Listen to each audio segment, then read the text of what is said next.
জুমার খুতবারে যেন তেন মনে করবেন না, এটা ওয়াজিব। জুমার নামাজ যেমনি ওয়াজিব, জুমার খুতবা দেওয়াও, কথা বলেন, জুমার খুতবা শোনাও ওয়াজিব, খুতবা দেওয়াও ওয়াজিব। এই জন্য রব্বুল আলামিন জোহরের নামাজকে ফরজ করে দিয়েছেন 4 রাকাত। যেহেতু জোহরের নামাজের আগে পরে কোনো খুতবা নাই, জুমার দিন খুতবা আছে, তাই জুমার দিন 4 রাকাত থেকে কমিয়ে তিনি 2 রাকাত করে দিয়েছেন।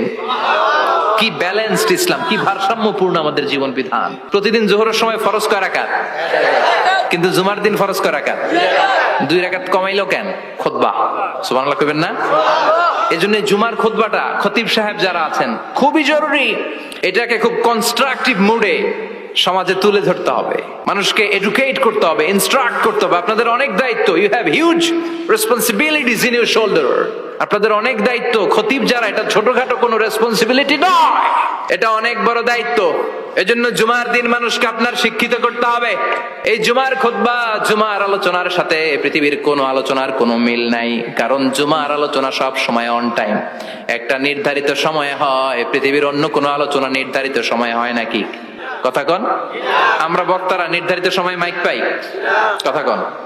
কোনদিন 8টায়, কোনদিন 9টায়, আজকে বসছি কয়টায়? কিন্তু জুমার খুতবার এটা চেঞ্জ হয়। কি বরকতের একটা জলসা, ওই দিন সবাই আসতে হয় মসজিদে।